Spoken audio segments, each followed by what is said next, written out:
Hi guys, welcome back to my YouTube channel. My name is Marie and this is Kingdom Life Daily.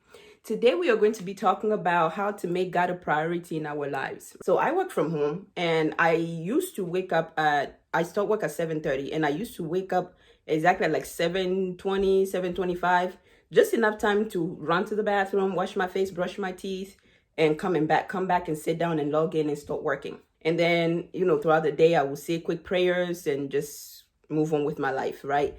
And I would do my best to, pray in the evening before I go to bed. But let's face it, by the time the day is over, I'm worn out. So even when I grab my Bible and I sit in my bed, it's out. Anyways, and so I think that most of us struggle with this thing where we love Jesus, we want to get closer to Jesus, but we struggle with making time for Jesus.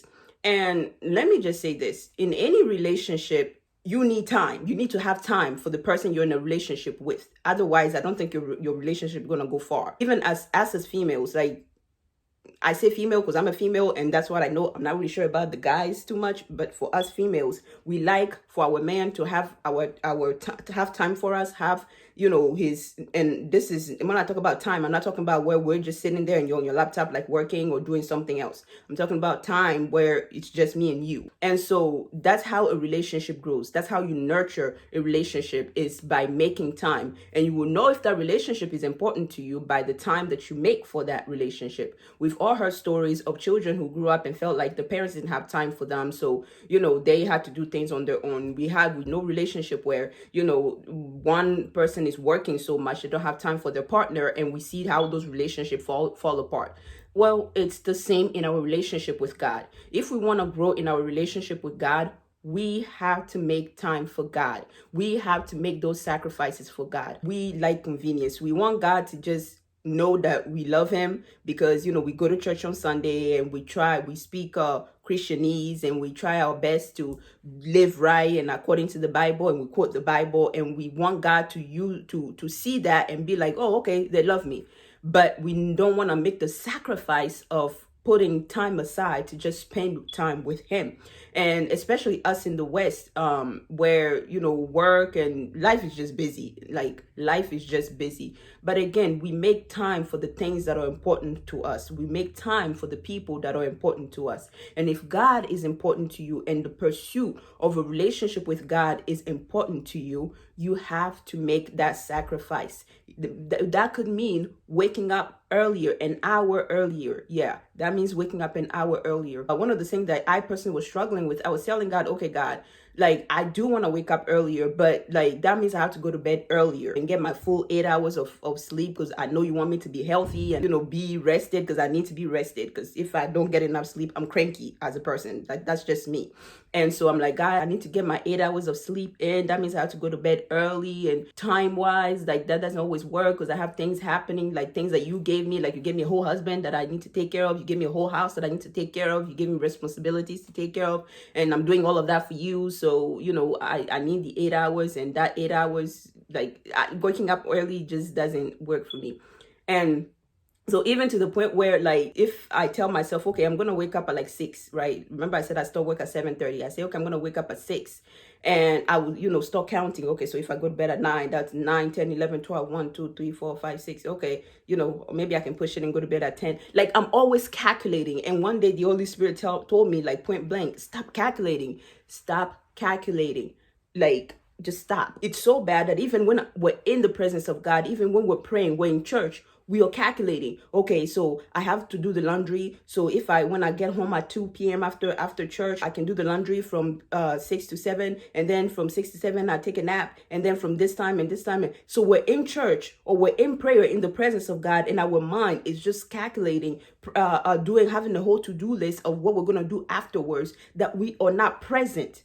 Right? Remember, I just used the example of a couple where you're sitting down with the person you love, your boyfriend, your husband, but they're busy doing other things. That's how we are when we come into the presence of God, and our mind is focusing on our calendar, our planner.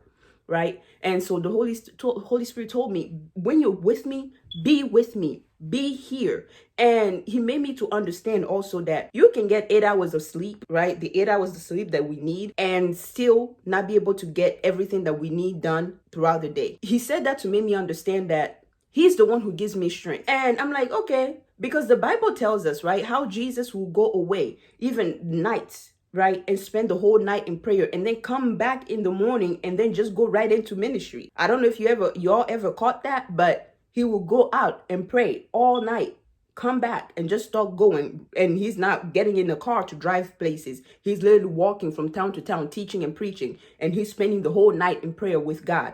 We also know of Moses. Moses was up in the mountain with God for 40 days. 40 days and 40 nights. Where did the men sleep? What did the men eat? He was literally surviving off of the sustenance, because Jesus is life itself. So if you're in life, right, your body has life. Your body has everything that that it needs to survive, to go throughout the day.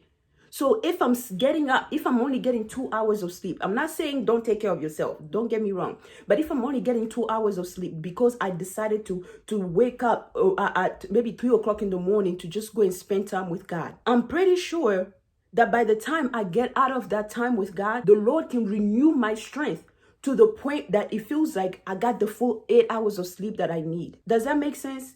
So you and I, and I'm saying you and I, like I told you all, because I struggle with this, we need to understand that the Lord is powerful enough to renew our strength when we make time for him.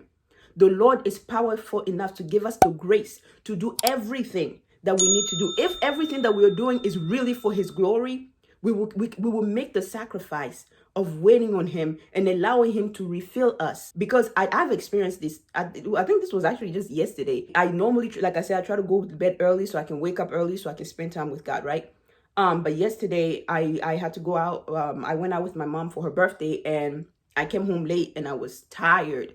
And I'm like, okay, Lord, I'm supposed to wake up early to spend time with you, but Lord, I'm tired. I don't even know how I'm going to do it. But before I went to bed, I said, Holy Spirit, please help me to wake up on our scheduled time, our appointment time. It's the latest I've slept all week, but I woke up this morning rejoicing.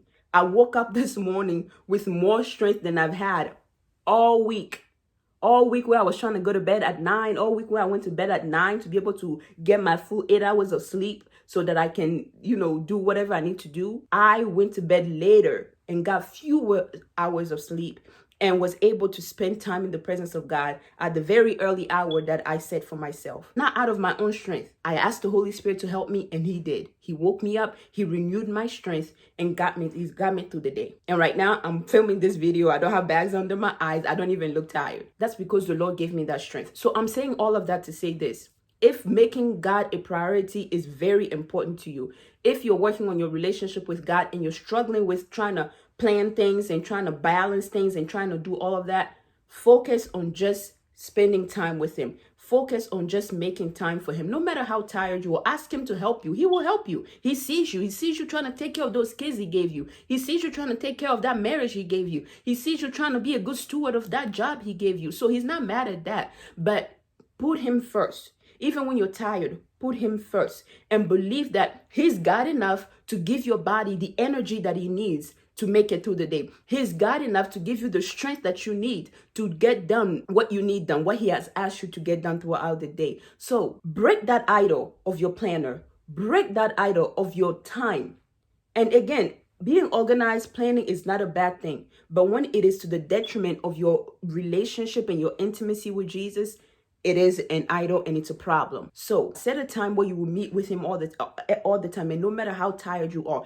And when you're tired, ask him to help you. If he doesn't wake you up, maybe that day he actually just wanted you to rest. But if you genuinely ask him, Lord, wake me up, you'll be surprised. You only got 2 hours of sleep, but the Holy Spirit will wake you up and you feel like you just energized, like an Energizer bunny, ready to go because you set your heart on him. So if you're in the West, I feel like in Africa it's kind of easier. But if you're in the West, make that time, make that sacrifice to just make Jesus your priority. When you come into his presence, be about him. Let go of everything else. Let the planner stay out there. When you get out of his presence, he's going to give you everything you need to check off your list and get those things done, to do your to-do list, right? He's going to give you that energy that you need to get it done.